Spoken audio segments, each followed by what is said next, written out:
that the Memuna would ask them, is it shining all the way until the whole east is shining until Chevron? And V'hu Aimer Hein, and he says yes.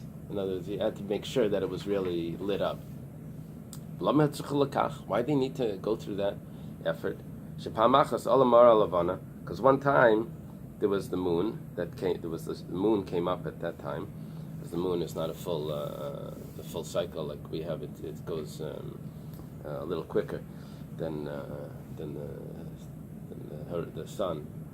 So v'dimu, and it appeared sheheir mizrach, that the east was lit up.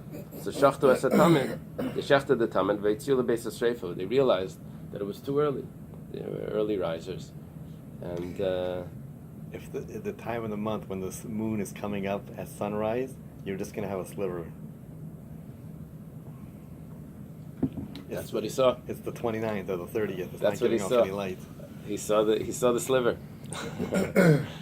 and that's because they weren't on the roof. They were in the Zara or something. No, I think actually he went to the roof. They went to a roof. There was a roof that they would go to. What was on top of which room was it?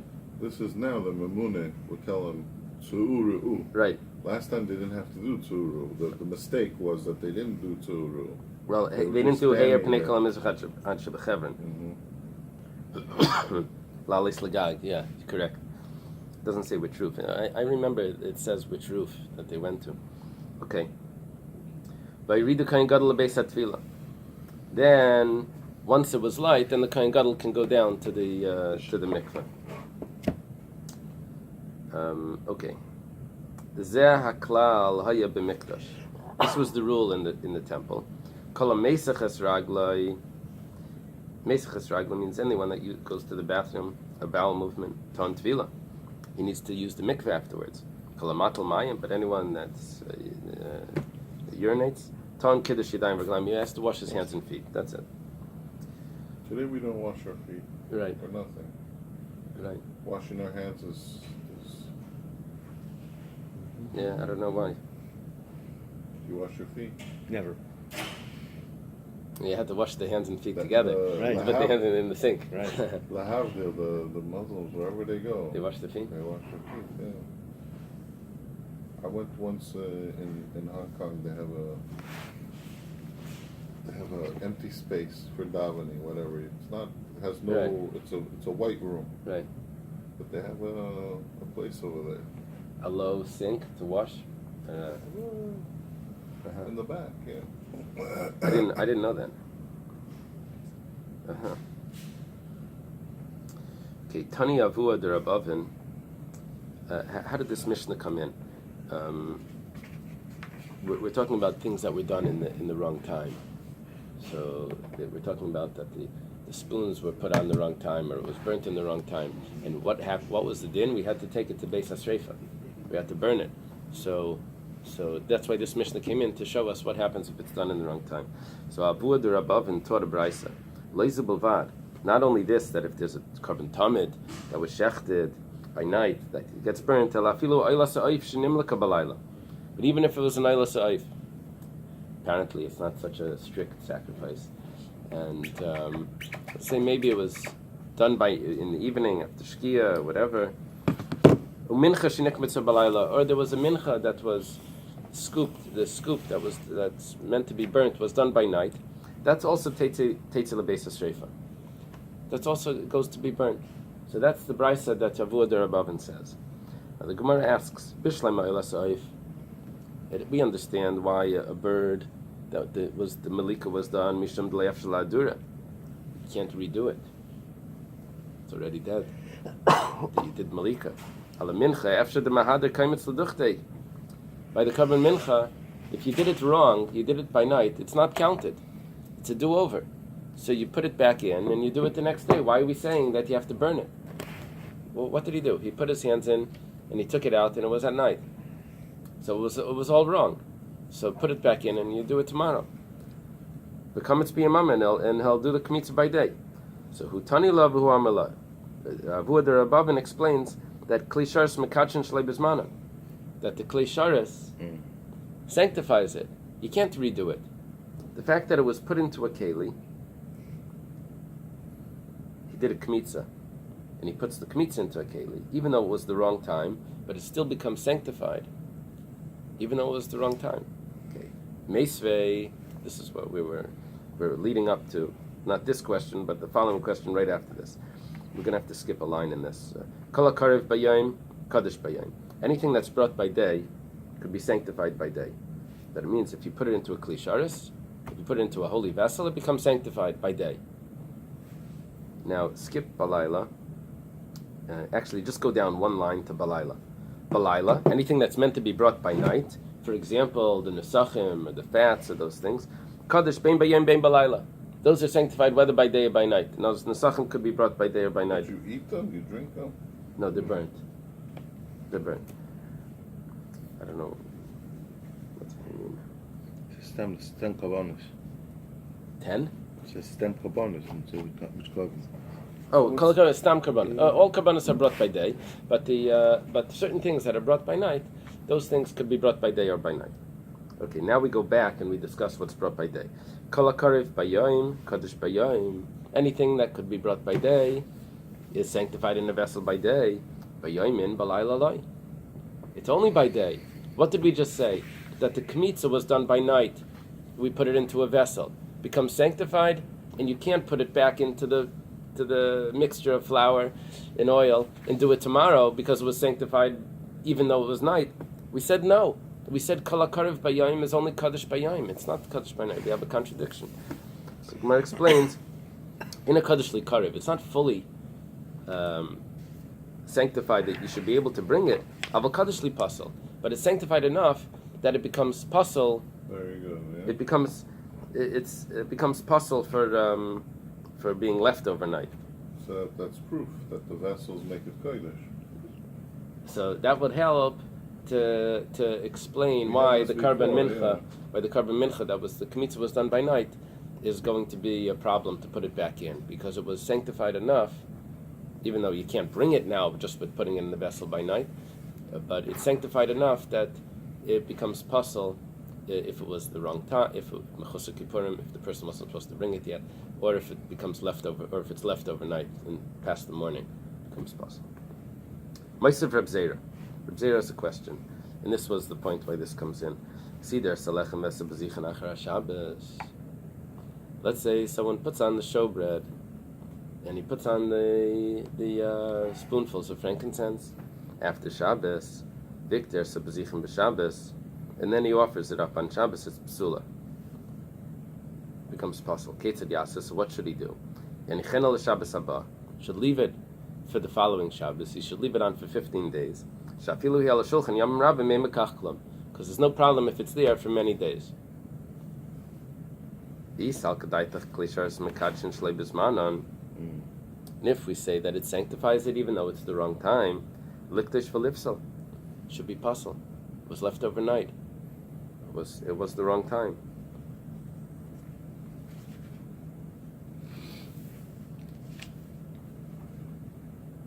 See, it's only supposed to be there for 8 days. When it comes the following Sunday, you're already overtime. It should become puzzle. You're right. You started on Sunday.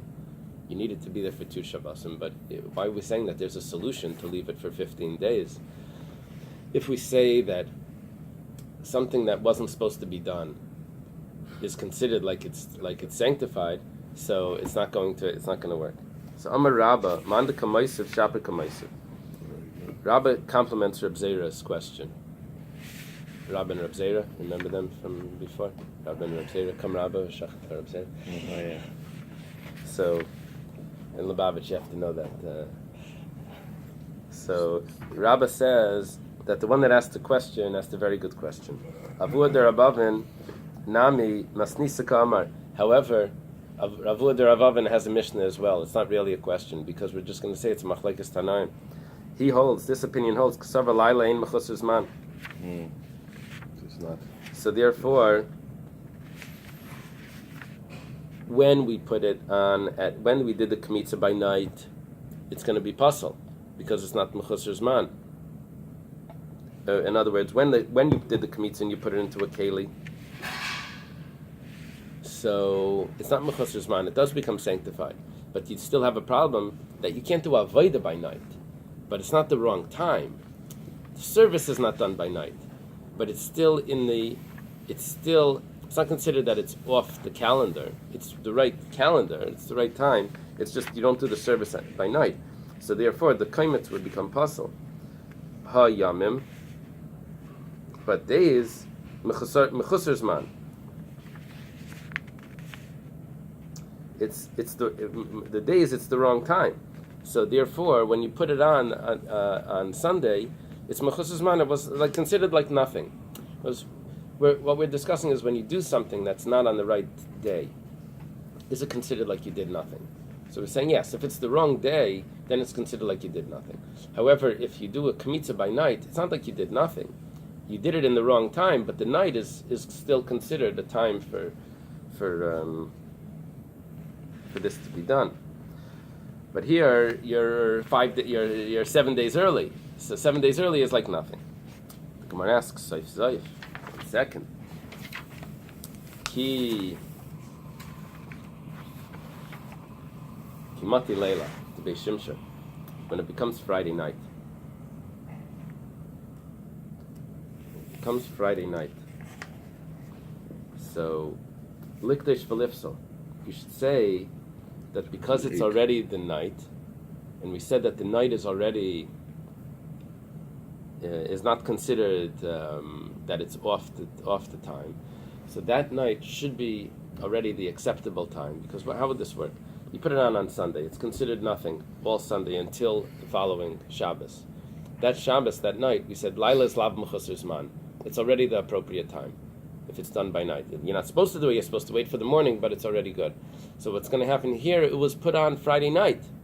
It was really put on Sunday, but we're going to consider it like it was put on Friday night because that's the first time that it's appropriate. So the following Friday night, it's going to be already on for 8 days. By the morning, it's already pasul.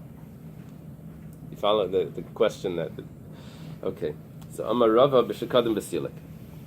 We're talking about that Friday night he took it off, and he puts it back on by day. So you don't have the 8 days. and does he put it back on by day? I don't know if he puts it on by day.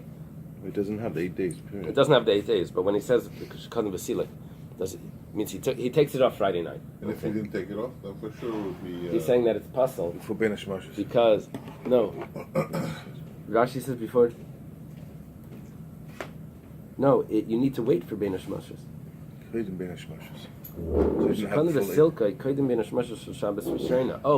Oh, because it's Shabbos Rishona. It's the other way. What happens is he leaves it on. He leaves it on from. He could leave it on from Sunday until Friday. All of that is extra time. Then Friday, right before like candle lighting time, he takes it off and he puts it back on Saturday morning, Shabbos morning, right? So then it's going to be on the next Shabbos for all 8 days. Okay, really, it was on the whole time. But keeping the siddur because it was on the wrong time, it's not considered like it was even put on. So it's like siddur akayv. It's like it was done mechanic, or, like with the machine or something. Here they didn't have that term. They said a monkey put it on. So it wasn't considered anything. So even though it was on, so even though it was on Friday night, but it wasn't considered like it was someone put it on Friday night. It just happened to be there. It wasn't counted. When does it begin to count? Shabbos morning. Now there's a slight problem with this, because what about the kaimetz? This whole was a contradiction with the kaimetz. If you did a kaimetz in the wrong time, so you're still going to have to say that you're going to make a difference between putting the bread on and doing the kaimetz. The kaimetz in the wrong time was pasul. The bread in the wrong time was considered like a monkey did it. It wasn't counted, so it doesn't become pasul. So somehow you still have to work on this, how to differentiate between the two. Okay. There's a new Mishnah. Shtei alechem ne'achal esein pachas mishnayim. You're never going to be able to have the the 2 loaves of bread on Shavuos freshly baked. It has to be on the second day, 1 day old. In Pachas Mishnayim, it needs to be on the second day. V'lo yoser, but it's never more than that. Well, I'm sorry, v'lo yoser al shleisha, but it can never be more than 3. Ketzad, how is this? Nefes me'erev Yom Tov. It's baked on erev Yom Tov. Nechalis b'Yom Tov l'shnayim. It's eaten on Yom Tov, so it's a day later. Chal Yom Tov liyas achar Shabbos. Let's say Shabbos is erev Yom Tov. You can't bake it on erev Yom Tov. So you have to bake it on Friday. So nechalis l'shleisha. So it's eaten on the 3rd day. So Friday, Shabbos, Sunday is Yom Tov, and that's when it's eaten. It's eaten on Yom Tov. Lechem apanim, the showbread, the aleph. Here he was asking, why can't you bake it on Oh, we're gonna heavy duty? They go through it there because the Gemara is going to discuss. All right. What are they? What He's saying that it says the pasuk says kol asher lo yaseh b'hem kol malach lo yaseh b'achar sheyachol chol nefesh hu levad yaseh lachem and not leloy legavoy. It's unbelievable. Okay. Yeah. Okay. That the Beis HaMikdash would be excluded. You would Right. think that everything was included. Right. That's they quoting the quoting the Gemara Beya, right? Is that a quote? Sochin. Okay. Okay.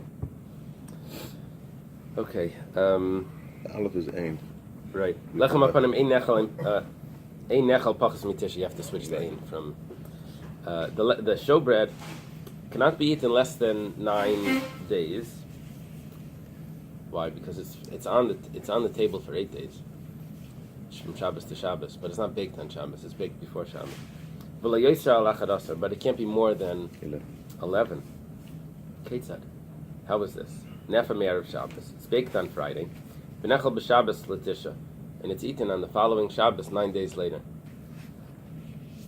My wife makes this healthy bread. And this guy that used to come to the shul, he'd see me with the bread. He says, what's good about this bread? That on the first day, it's and a week later, it feels exactly the same. Because these healthy breads, they're never really soft, and they also don't really go bad. It's the same. But this was miraculous. This was different. It was warm on the 9th day. Chal Yom Tov liyas erev Shabbos. Let's say Yom Tov is erev Shabbos. That's when it's supposed to be baked. So you can't bake it on Yom Tov, especially for after Yom Tov. You can't bake it on Yom Tov for after Yom Tov. But this, like Rabbi Chaim mentioned, you can't bake it on Yom Tov because Eichel Nefesh is only for what you're going to eat. Chol Yom Tov liyas erev Shabbos. Nechal asara. So it's eaten on 10 days. On 10 days. Why? Because you have to bake it on Thursday now. A kohen is not you. I mean, they're not qualified as people. Oh, so I think it's going to I depend. don't know. Are you a human? Humanoid?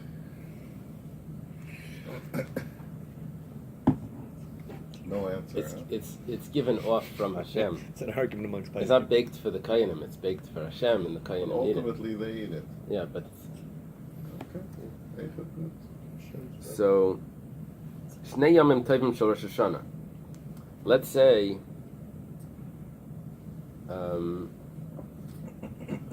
Thursday, Friday is Rosh Hashanah, and then Shabbos. So when are you going to bake it? You bake it on Wednesday. So now instead of 10 days later, Why have to bake it on Wednesday? because you can't bake it on Rosh Hashanah. Why not? Shabbos. Because you can't bake the breads on Yom Tov. You make a what do you call it? Erev Erev Tashon. Yeah. That would be for this Shabbos, and What do also, you mean? well, Not first Shabbos of for Yantif. all, no. Here, It's needed. You can't No. eat it. How you eat it Oh for wait, Shabbos? wait. No, No, we're it's talking the about second day of it's a- Shabbos for Yantif. no. First of all, like Rabbi second Chaim day said, of that you Shabbos. can't bake on Yom Tov the lechem apanim, because Eichel Nefesh is only for you, and this is for Hashem. Okay. But even Not so, this it's a week later. It's not this Shabbos. It's not for this Shabbos. It's Friday Shabbos, Sunday. It's a mute point, but whatever. And then you wait, and it's on the table for a whole week. The Shabbos later. So this is going to be nechal la'achad aser. It's eaten on the 11th day. Rashi points out anyone that you have a calendar in your mind, you recognize that if Thursday, Friday is Rosh Hashanah, Shabbos is Tzom Gedalia. What's the following Shabbos? Yom Kippur. So why are we saying that it's 11? It should be 12 because you have to eat it after Shabbos. Remember, we learned in the Mishnah after Shabbos. It's really 12. So Rashi says that no, it's not 12. That night is considered Shabbos. It's considered part of the Shabbos because by the Karbanos the night goes after. It's still considered 11. Even though on the calendar, on the Jewish calendar, it's not. It would be 12, but for Karbanos it's considered 11. It doesn't. The baking of the bread doesn't push off Shabbos and Yom Tov. Reb Shimon ben Gamliel Omer, Mishum Reb Shimon ben Askan. Reb Shimon ben Gamliel says in the name of Reb Shimon ben Askan, Deichas Yom Tov ve'ina Deichas Yom Tzayim. It does push off Yom Tov, but it doesn't push off the Yom Kippur. I like that. You say the Beis Hamikdash is not Lachem. It's very. It's Mailim Bakoidish. Right. If you're for a person you could eat, the Beis Hamikdash you can't eat. Right. Well, the problem is that anything that's bismanai, that this is the time, then of course you do it. Only thing is that certain things could be done before. Like the baking of the bread could be done before Shabbos. You don't have to bake it on Shabbos. You can bake it before and you put it on. But it's more fresh. Lechem Apanim didn't have the Shtei Lechem didn't have the miracle of Lechem Apanim. I don't know. The hot bread, and we all like hot bread, right? Although it's supposed to be a problem, isn't it? It's supposed to be unhealthy to eat the bread warm. The cake, at least, they tell us. I don't know. You remember that? Like the old wives. Yeah, the old wives. Amar Ravina. Gemara says, according to the opinion that says that you're not allowed to bring donation offerings on Yom Tov. There's in Masechta Be'ah there's some machlekes. So Leitema Midaraisa Mechzechaz. You don't say that really Midaraisa you're allowed to. Rabbanan Hu de Gazru, and the Rabbanan made Gzeir Shleisha. That what are people going to do? They're going to say there's a problem on Yom Tov that people may leave things the whole year. They say I'll do it on Yom Tov. We don't want you to postpone it like that. So we say you can't do it Yom Tov. Saying that's not the reason. Ela midaraisa nami leichazu. It's not a gzeir midarabanan that we don't want you to postpone offering your sacrifices. Rather midaraisa you're also not allowed to do it. Dashtei alechem decheves hayomu, because the 2 loaves of bread is an obligation on the day. And there's no problem of saying, oh, he was supposed to bring it a while ago. We're going to forbid him from baking it today. It's not how it worked. It was meant to be brought only that day, and nevertheless they weren't allowed to bake it that day. It can't be that it's a gzeira. The gzeira would be that he's supposed to bring it earlier, and he's going to postpone it. So we say, in order to avoid postponing, we say you're not allowed to do it then anyway. But here it's supposed to be then. So why would it be aser? It must be that it's aser midaraisa. Okay. Hadran alach shtei lechem bli neder, and hamenaches vanesachim shenitmu. Actually, kitcher bekeli yesh lem pidyon. If you have a korban mincha,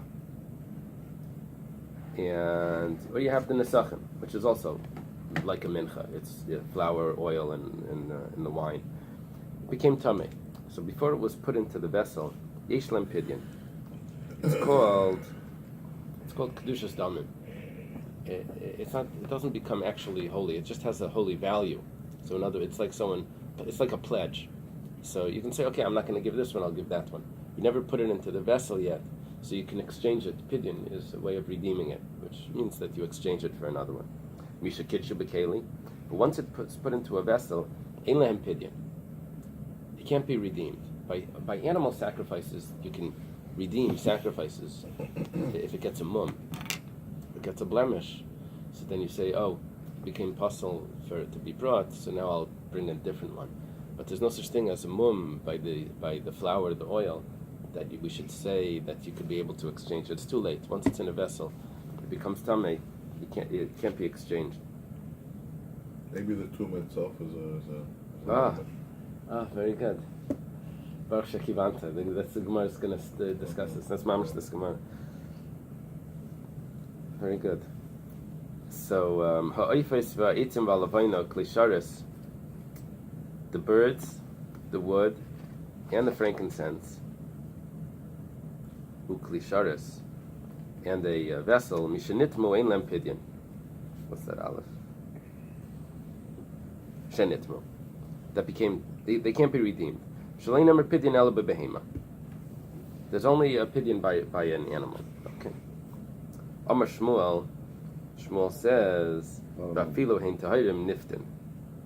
Even if they didn't become impure, you can still redeem them. We're going back on the very first case of the Mishnah. But the first case said that before it's put into a vessel, you can redeem them. He says you can redeem them even if there's nothing wrong with it, even if it's still pure. My taima. Kama v'lekachi bekeli kedushas damim nino. Means as long as it's not put into a vessel, it only has a value that's sanctified, but it's not actually sanctified. Which means that if you can exchange it for a similar value for other ones of similar value. Kedushas damim niftim, and kedushas damim could be exchanged. The Gemara asks, one second. If you read the Mishnah carefully, the Mishnah says that Menachos and Nesachim shenitmu, that became tamei.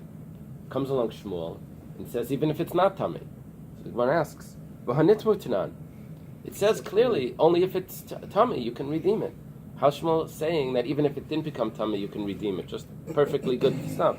So it says hu adin, really the same thing would apply. Dafagav delay nitmu, even if it wasn't tamei. But I did the kabbai misna seifa because in the end of the Mishnah it wants to say misha kitshu bekeli and lem pidyon, that once it's put into a holy vessel, you can't redeem it. Dafilu nitmu nami loy. Even if it became impure, you can't redeem it. Tananami reisha shenitmu. So therefore, the reisha also says that it was impure. But really, it didn't need to say that. A lot of times, what the Mishnah wants to do is it wants to give one case, and it wants to tell me a contrast. It's one case, Menachos and Nesachim, that became tamei, and now it gives me a contrast. If it was not in a vessel, you could redeem it. If it was in a vessel, you can't redeem it. So because it wants to give me a contrast, so it wants to keep all the variables the same. It wants it to be symmetrical, that we have exactly the same case, and here you can, and here you can't. So really the truth is in the first case, you could do it even if it wasn't tamei. But because it wanted to tell me the second case, when you can't do it, so it used the word tamei, that even when it's tamei, you can't do it. So that's why it just lined it up like that, but that's not a proof that the first case is only in that case. Okay. The following line, I think, needs to be replaced. It's supposed to say, Mishakitshu bekeli, ein lam pidyon. Once it's in a vessel, you can't redeem it. It didn't say that in the Gemara. I added that in from the Shita Mukbetzes. The Gemara asks, once it's in a vessel, you can't redeem it. The Gemara says, Pshita, of course you can't redeem it. Kedushas agufninu. It's sanctified. It becomes actually sanctified. The thing itself. The Gemara says, no, it's just. It's necessary to say this. This is what Reb Chaim was saying. Sal Kedai Chamina could have entered your mind to say, Hayul Balmo Mikri Tamei.